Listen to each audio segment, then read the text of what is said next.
This is my true story.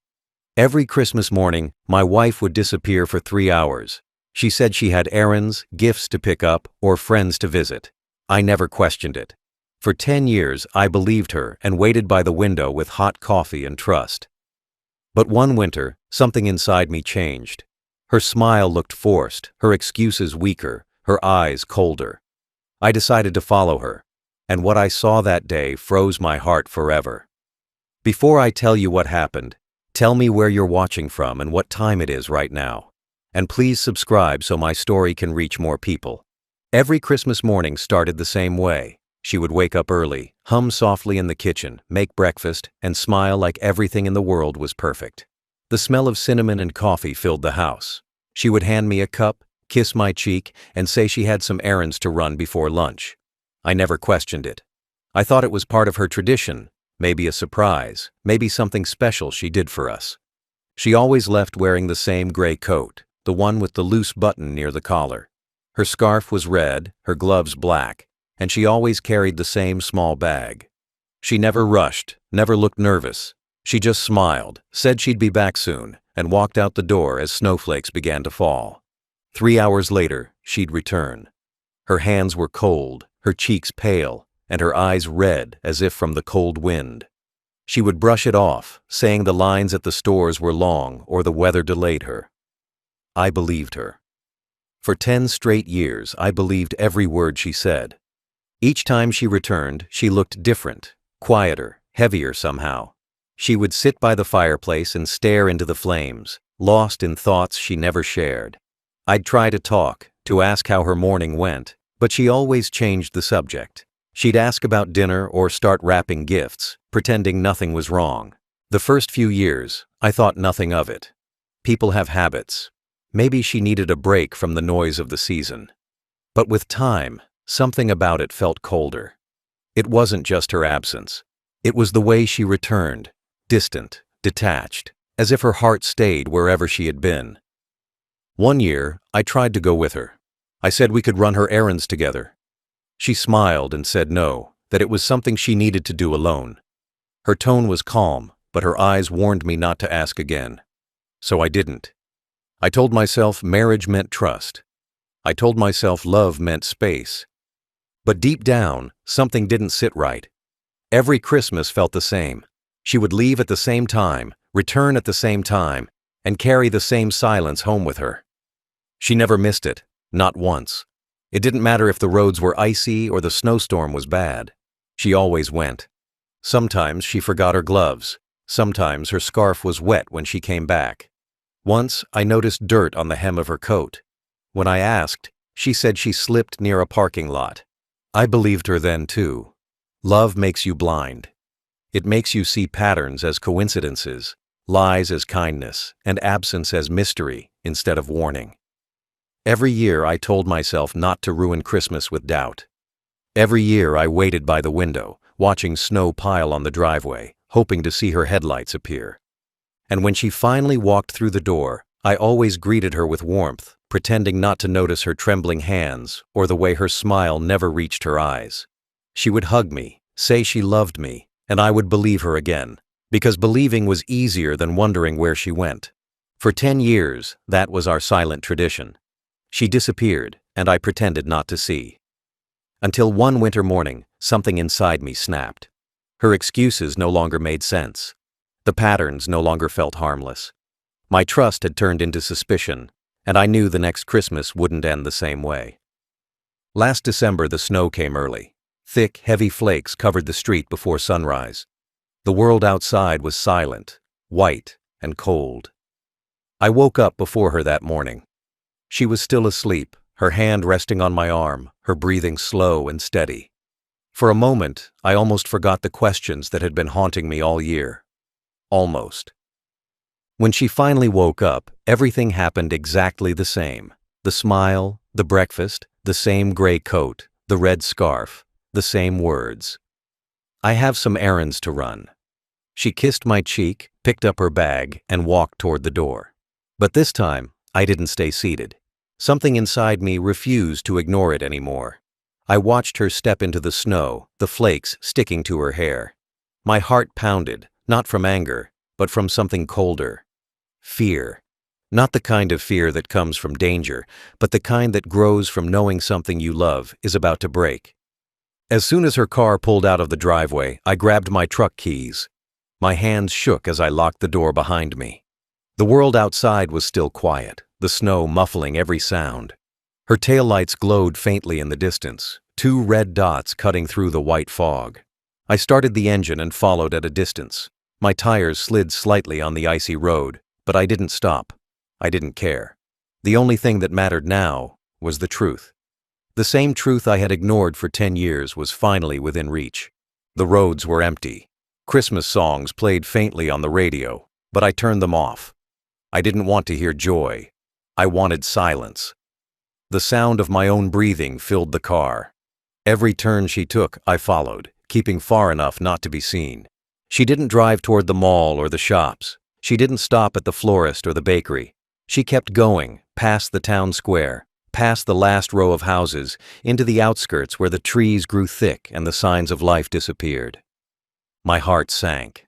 I realized I had never followed her this far before. I didn't even know where this road led. The snow grew heavier, the world quieter. My headlights bounced off white branches and empty fields. Every second felt longer than the last. She slowed down at a turn. I turned off my lights and kept my distance. Her car moved carefully, tires crunching on frozen ground. Then she turned down a narrow lane I had never noticed before. No streetlights, no houses, just a path lined with frost-covered trees. I stopped the truck at the entrance and killed the engine. My breath fogged the windshield. The silence outside was absolute. Only the faint hum of her car engine echoed through the cold. For a few minutes I sat still, trying to decide if I really wanted to see where she was going. Part of me hoped it was nothing, that I would feel foolish, that she was just buying a gift or visiting someone kind. But another part of me knew better. You don't hide the truth for 10 years unless it's something that can destroy everything. I opened the door, stepped out, and felt the snow crunch beneath my boots. The air stung my face, but I kept walking, following the faint red glow of her taillights disappearing deeper into the trees. It was supposed to be Christmas, a day of family, warmth, and peace. But as I walked through that frozen silence, I felt something colder than the snow sink into my chest. And I knew, even before I saw where she stopped, that whatever waited ahead wasn't going to bring me comfort. It was going to bring an ending. The lane she turned onto was narrow and almost hidden by trees. The branches above were heavy with snow, bending low, forming a tunnel that swallowed the light. My tires crunched quietly over the ice as I followed her from a distance. There were no houses here, no stores, no sign of anyone living nearby. Just white fields, frozen fences, and silence. The further I drove, the darker it got. The sky was gray and heavy, and even my headlights seemed weaker under the falling snow. Every turn of the wheels sounded louder than it should. I could feel my heartbeat in my chest, steady but uneasy, like a drum before bad news. Her car kept a slow pace. Sometimes she'd stop for a moment, then continue. I thought she might have noticed me, but she never looked back. She knew this road. Her movements were confident, familiar, almost like routine. That realization hit me harder than the cold air seeping through the cracks in my window. I kept my distance. The snow started falling faster, covering her tracks almost as soon as her tires made them. It was as if the road itself didn't want to remember where she had gone. I rolled down my window slightly and listened. Only the sound of the wind, the creak of branches, and the slow hum of her engine. After 10 minutes, the trees opened up to a wide clearing. The land stretched flat and pale under a blanket of white. Her car slowed again. I turned off my engine, letting the silence take over. The only movement was the exhaust rising faintly from her car ahead. She turned down another narrow path that curved away from the main road. There was no reason for anyone to be here. No houses, no stores, not even a gas station. Just an endless stretch of snow and silence. My chest grew tighter with each second. I followed on foot now, leaving the truck behind. The cold bit through my jacket as I stepped into the wind. My boots sank deep into the snow, every step loud in the stillness. I could see her car parked ahead, half hidden behind a line of bare trees. The taillights were still glowing faintly. She sat inside for a few minutes, unmoving. Then, slowly, the door opened. She stepped out, wrapped in her gray coat, her scarf pulled tight around her neck. The red of it stood out sharply against the white. She held something in her hand, a small bouquet wrapped in paper. My breath caught. I crouched behind a tree, my body shaking not from the cold, but from something deeper. She looked around once, then started walking down a narrow trail that disappeared behind a hill. I stayed far enough behind to keep hidden, moving slowly, matching her pace. The wind howled softly through the trees. Snowflakes hit my face, melting into tiny drops that ran down my skin. Every sound felt sharper, every step heavier. The further she walked, the clearer it became. This wasn't a shopping errand. This wasn't a visit to a friend. She was going somewhere she didn't want me to see. When she disappeared over the hill, I stopped for a moment, my lungs burning from the cold air. I waited, listening. The wind dropped for a second, and I heard it, faint, distant, the sound of her sobbing carried through the snow. I followed again, slower now, each step quieter than the last. The path curved downward, and in the distance, through the curtain of snow, I saw where she had gone. It wasn't a store. It wasn't a friend's house. It was something else entirely, something that made the air around me stop moving. And as I stood there, half hidden among the trees, I realized that whatever truth waited for me ahead wasn't going to fix anything. It was going to break everything instead. She stopped walking when the trees thinned out. Ahead of her, the white ground opened into a small, quiet clearing. I could see the black iron fence even before I saw what it surrounded. A cemetery. Old, isolated, half buried under snow. The kind of place people forget exists. My breath caught in my throat. Her footsteps were careful, almost rehearsed, like she had walked this same path many times before. She pushed the gate gently. It creaked loud enough to echo through the still air. She didn't flinch, she just stepped inside. I stayed behind the fence, hidden by a tree, my fingers numb against the bark. She walked past several graves until she stopped in front of one. I couldn't read the name yet, but the way she sank to her knees told me everything I needed to know. Whoever rested there mattered more to her than I ever had. The snow was falling harder now, covering her hair and shoulders. She brushed it away and took out the bouquet she'd been carrying. They weren't store-bought flowers. They were old roses, the same kind we had used on our wedding day. I remembered them instantly. She had kept one pressed in a frame for years. I thought it was for us. I thought it meant something about our love. She placed the flowers on the grave and stayed there, unmoving, her head bowed. I couldn't hear what she was saying, but her lips moved slowly, carefully, like she was speaking to someone who could still answer. My body felt heavy. My mind couldn't process what I was seeing. Minutes passed, maybe more. I didn't move. I didn't breathe. The wind carried her voice faintly, not words, just sounds, like small pieces of sorrow breaking apart. Then she wiped her eyes with her sleeve and pulled something else from her bag, a small picture frame. I saw her hold it against the headstone and trace her fingers over it. The cold air bit into my skin, but I didn't feel it. I was too busy trying to make sense of the scene in front of me. Why here? Why him? Why every year? She reached out and touched the snow-covered stone again. Her shoulders trembled. Her hands shook. Then she leaned forward until her forehead touched the name carved into the marble. It was a gesture of intimacy, the kind you share only with someone you still love. I felt my chest tighten. My stomach dropped. A ringing filled my ears. I wanted to turn away, but I couldn't. I had spent 10 years wondering where she went. Now I knew, and it felt worse than every lie she ever told. The wind howled through the trees, carrying small pieces of her voice with it. I couldn't hear the words, but I could feel them. Grief, guilt, devotion.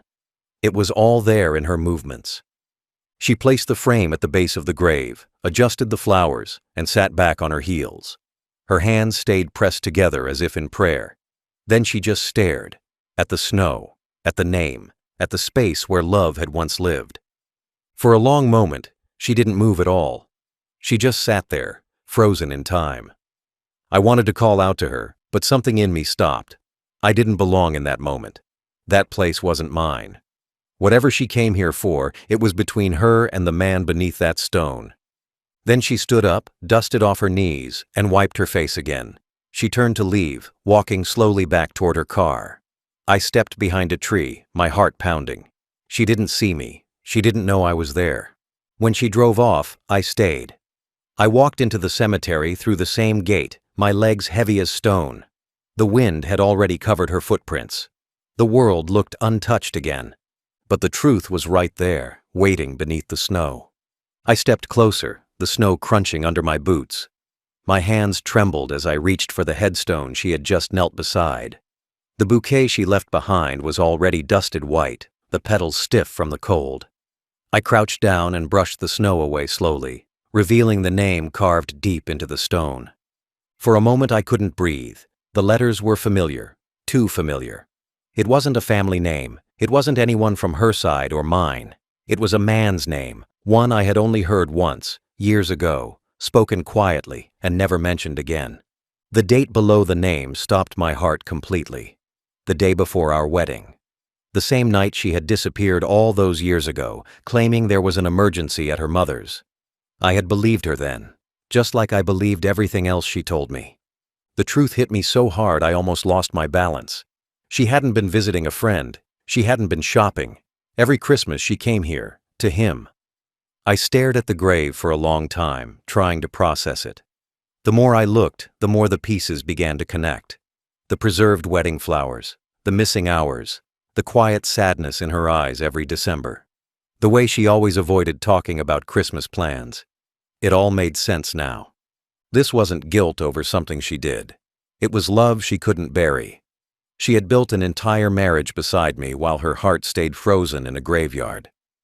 I touched the cold stone again. The wind blew harder, but I didn't move. My fingertips ached from the chill, but I needed to feel the reality of it. The name carved there was more than just a memory. It was a truth that had lived beside me for 10 years without a sound. I looked around. The snow-covered field, the line of quiet graves, the trees bending under the cold. Everything was silent, except the storm inside me. I realized that for every gift we'd exchanged, every dinner we'd shared, every anniversary we'd celebrated, she had carried this secret with her. And I had been too blind, too trusting, to ever notice. I took one last look at the flowers she'd left. They were the same color as the ones she placed on our wedding table, white roses tied with silver ribbon. She had said white meant purity. Now I saw it differently. It meant remembrance. It meant a promise that was never meant for me. My knees felt weak. I stood slowly, brushing the snow off my hands. My chest felt tight, not from anger, but from something deeper, the weight of understanding. She wasn't cheating in the usual way. She wasn't meeting someone new. She was still in love with someone who had never come back. She had spent every Christmas mourning him while pretending to celebrate with me. The truth was colder than the snow beneath my feet. I stepped back, staring at the grave one last time. The wind carried her scent faintly, the same perfume she wore every December. I finally understood why. It wasn't for me. It was for the man buried beneath my feet.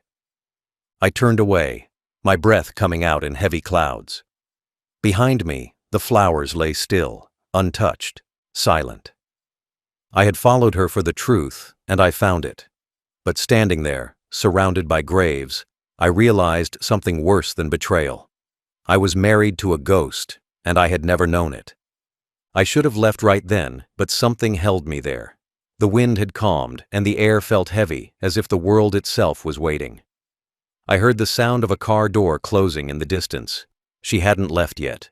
I crouched behind the fence again, my breath fogging the air. She walked back toward the grave, slower this time. Her head was lowered, her gloved hand covering her mouth. She didn't know I was still there. I stayed still, hidden behind a stone angel near the path. When she reached the headstone, she knelt again, placing her hand flat against the name. Her voice came out in a whisper, soft but clear enough to hear between the wind. She said she missed him. She said she was sorry. She said she'd always love him. The words cut through me sharper than ice. They weren't words of guilt. They were words of devotion. Words meant for someone she had never stopped belonging to. She traced the letters of his name with her fingers, her gloves leaving faint marks on the frost. She spoke about our home, about me, about the life we built. She said she tried to move on, but couldn't. She said she pretended to be happy, but her heart stayed here. Every sentence felt like a knife turning slowly. She reached into her bag and took out a small glass box. Inside were dried petals, the same white roses from our wedding. She opened the box carefully, placed the petals on the grave, and let the wind carry them away one by one. Her shoulders shook as she whispered again. Her words broke apart into small sobs. She told him she'd kept her promise, that she still wore his ring, not on her hand, but around her neck, hidden beneath her clothes. I gripped the fence so tight my knuckles went numb. I wanted to shout, to demand why, to ask how long she had carried this ghost between us. But I couldn't move. I couldn't speak.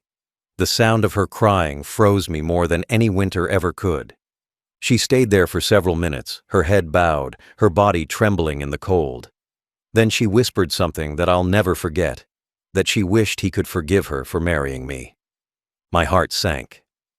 Everything I believed about our life together began to crumble. I thought we had built love on trust, but now I knew we had built it on her grief.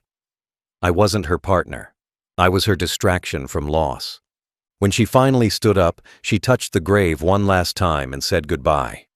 Not the kind of goodbye you say to the dead, the kind you say to someone you still expect to meet again someday, somewhere. I stepped back behind the tree, watching her walk away, her figure small against the white snow.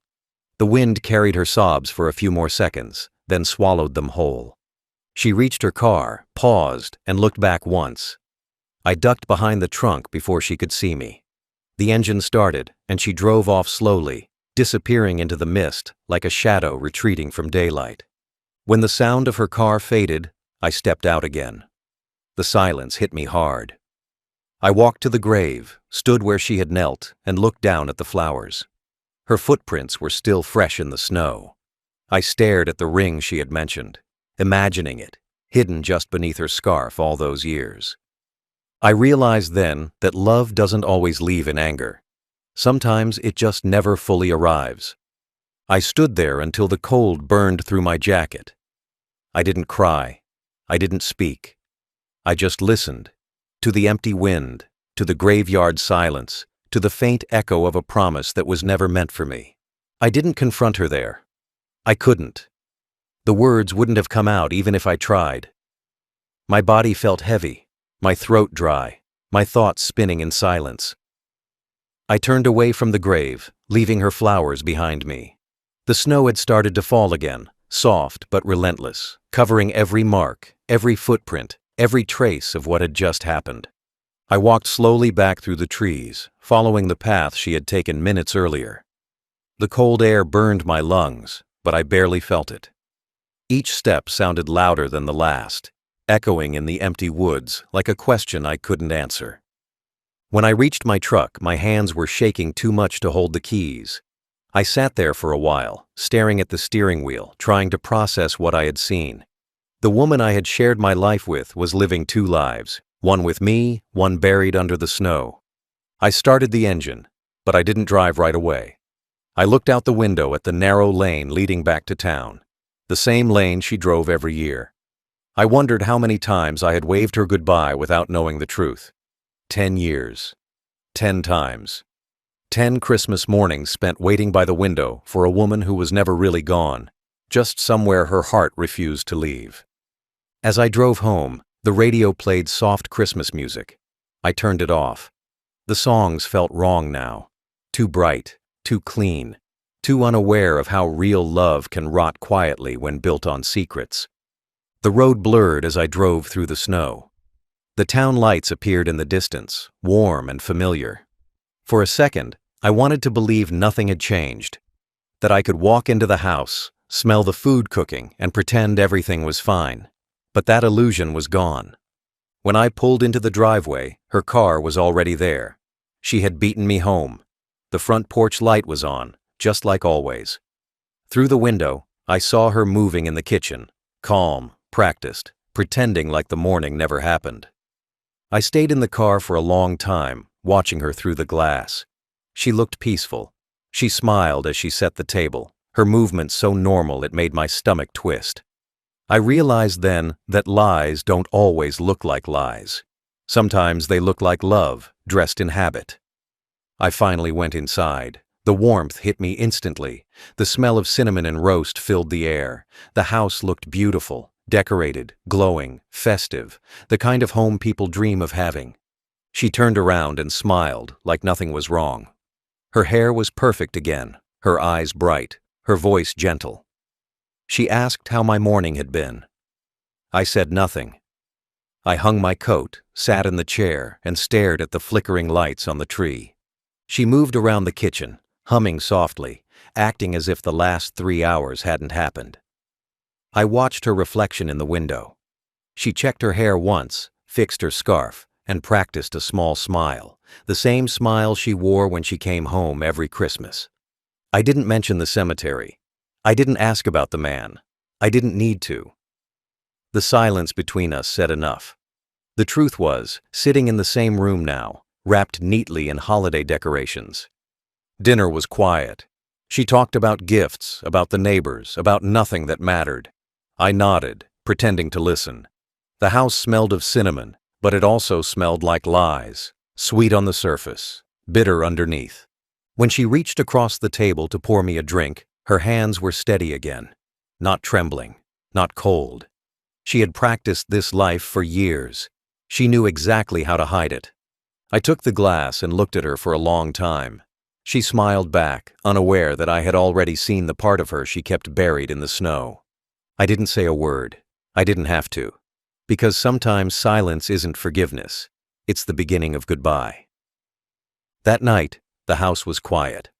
The fire crackled softly, and the lights from the Christmas tree flickered across the room.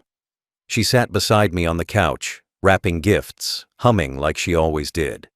Her face was calm, her movements gentle, her lies perfectly folded between ribbons and paper. I stared at her hands, steady, precise, the same hands that had touched another man's grave just hours ago. She asked me if I liked the decorations. I nodded. My voice stayed trapped behind my teeth. Every time she smiled, it felt like watching a stranger perform a life she had rehearsed for years. Dinner passed without a word about the morning. She laughed once or twice, maybe out of habit. I pretended to eat. My mind wasn't in that room anymore. It was still in the cemetery, standing over that headstone, reading the name that had lived between us in silence. After dinner, she cleaned up quickly, humming a tune that didn't reach her eyes. I sat by the window, watching snow fall outside. Each flake landed softly on the glass, melting away like the last traces of denial I had left. She came over with 2 cups of tea. She handed me one and sat across from me. The way she looked at me, calm, steady, made my stomach turn. How could she act so normal after what she had done every Christmas for 10 years? How could she hold this secret so tightly and never let it slip? I stared at the empty vase on the dining table, the one she always filled with flowers after her errands. This year, it sat empty. I realized why. The flowers were still at the cemetery, resting on another man's grave. I put the cup down and looked at her. My mouth opened, but for a few seconds, nothing came out. My voice felt strange, unused. Finally, I asked her where she really went every year. Her body froze. Her hand stopped halfway between the cup and her mouth. The air in the room changed instantly, heavy, sharp, electric. For the first time, she didn't have an answer ready. She looked at me, her eyes searching mine, waiting for a sign of how much I knew. I said nothing else. I didn't accuse her. I didn't raise my voice. I just waited. And the silence broke her faster than anger ever could. Her lips parted slightly. Her breath trembled. The smile she always wore slipped away like it had never belonged to her. The mask was gone. What was left was raw and frightened. She tried to speak but couldn't. Her eyes filled with tears before the first word even came. She looked down, gripping the edge of the table like it could hold her together. I watched her crumble without saying another word. The truth doesn't always explode. Sometimes it just leaks out, slowly, painfully, through the cracks people spend years trying to hide. When she finally spoke, her voice was a whisper, the sound of defeat. I didn't need to hear the words. I already knew them. The silence that followed said everything she couldn't. She broke down completely. Her body shook. Tears fell, one after another, hitting the floor like small, quiet confessions. She tried to explain about the accident, the promise, the guilt. But I stopped listening halfway through. I had heard enough without hearing anything at all. I stood up and walked toward the window. The snow outside was thick, the world covered in white. Behind me, she kept crying softly. Her voice faded into the background like a song I didn't recognize anymore. I didn't shout, I didn't comfort her. I just stood there, staring out at the frozen night, realizing how much colder honesty can feel than lies. When she finally fell silent, I turned off the lights. The only glow left in the room came from the tree, red, green, gold, colors of joy that now felt empty. We sat in that half-darkness, two people who once shared everything but now had nothing left to give each other except silence. And in that silence, I understood. The truth had arrived, but the marriage had ended. The years that followed were quiet, colder than any winter. After that Christmas night, we never celebrated the same way again. She still decorated the tree, still cooked dinner, still wrapped gifts. But the warmth was gone. Every smile felt rehearsed, every word too careful, every silence too long. Our marriage didn't end loudly. It just faded, like candlelight in an empty room. She never tried to deny it again. The next morning, her eyes were swollen from crying, but she didn't bring up what happened. Neither did I. We both pretended that conversation never took place. Some truths are too heavy to carry every day, so people bury them under routine. We moved through the years like strangers sharing the same roof. I went to work, she tended to the house, and we avoided December as if it were a wound we didn't want to reopen. But no matter how much time passed, Christmas always came back. And with it, the weight of that secret. The first Christmas after I followed her, she didn't leave the house. She stayed beside me all morning, smiling a little too much, talking a little too loud, trying too hard to prove that she belonged here. But I saw the way she glanced at the clock around the same time she used to leave. Her fingers twitched. Her eyes drifted toward the window. Her body was with me, but her heart still wandered. The year after that, she said she needed air. I didn't stop her.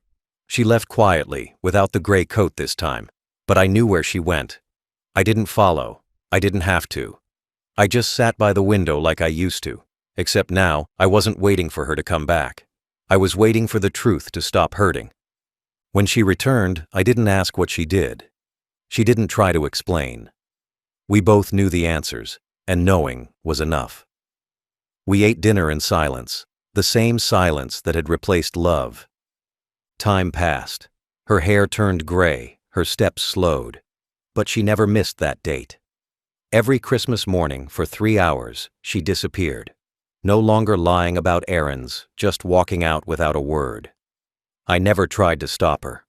People can't let go of ghosts when they think those ghosts are the only things keeping them alive. Then one year, she didn't come back on time. The snow kept falling, heavier than usual. Hours passed, and the clock ticked past the moment she usually returned. I called her phone. No answer. I waited longer, my stomach heavy with dread. When I finally went looking, I found her car parked in the same spot near the cemetery. The engine was off. The door was locked. She was still inside. Her head was resting against the window, eyes closed, a faint smile on her face. The snow had covered the windshield completely. The doctor said it was her heart. Peaceful. Quick. The kind of death that comes to people who've carried too much sadness for too long. I didn't cry at first. I just sat beside her grave. The one I had to place next to his because that's what she had asked for in her final note. Now, every Christmas, I visit them both. I bring flowers, the same white roses she once carried, and place them on their graves side by side. I stand there quietly, watching the snow fall, feeling the same cold she must have felt all those years ago. I don't hate her anymore. The anger melted away long ago, just like the snow melts on the flowers I bring. What's left is something quieter. Acceptance, maybe.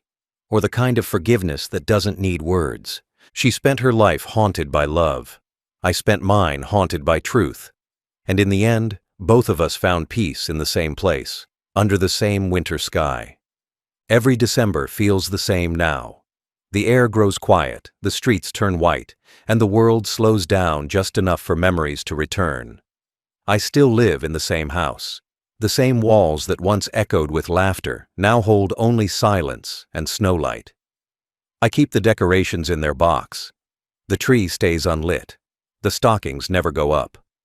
Christmas, for me, became a season of remembering instead of celebrating. Sometimes I catch myself glancing at the clock around the hour she used to leave. Old habits don't fade easily.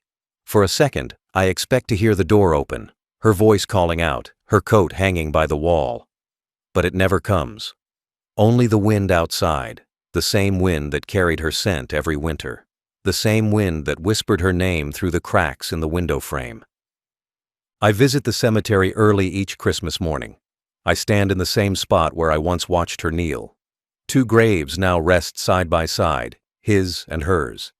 I brush the snow away from their names, clean the stone, and place fresh white roses between them, the same kind she used to carry. I don't say anything. There's nothing left to say. The snow does all the talking now. I look at their names, carved deep in cold stone, and think about how love doesn't always end where life does. Sometimes it stretches beyond time, silent but stubborn, refusing to die even when it should. She didn't betray me in the way people imagine. She just never let go of someone she lost. And maybe that's worse, because it means she lived 2 lives, and I only ever existed in one of them. When people talk about marriage, they speak about trust, about patience, about faith. But they never talk about ghosts, the ones people carry quietly in their hearts. I learned that ghosts don't rattle chains or appear in mirrors. They hide behind smiles, inside habits, beneath promises. They sit at the dinner table and sleep between 2 people who think they know each other. I don't blame her anymore. Love isn't something we control. It chooses, it lingers, it forgets to leave. She loved him before she loved me, and she never stopped. That's not evil. It's just tragic. When I leave the cemetery, I always look back once. The snow starts covering my footprints as soon as I take a few steps. It's like the world is trying to erase every trace of the living from the land of the gone. I let it. Some things deserve to fade. I go home, light 1 candle, and sit by the window. I don't turn on the radio. I don't make dinner. I just sit there watching the flame flicker against the glass. That candle is for all 3 of us. For the man she couldn't forget, for the woman I lost to memory, and for the fool who thought love alone could fill the distance between them. Every year, the flame burns a little slower, but I let it burn until it dies on its own. Then I close my eyes and let the darkness take over. She mourned him with flowers I thought were meant for me. I built a life around a memory that wasn't mine. And now, when December comes, I light that candle not for pain, not for anger, but for truth. Because some love stories don't end with betrayal. They end with revelation. And revelation, in its own quiet way, is the final mercy life gives us. The chance to see what was always there, even when our hearts refuse to look.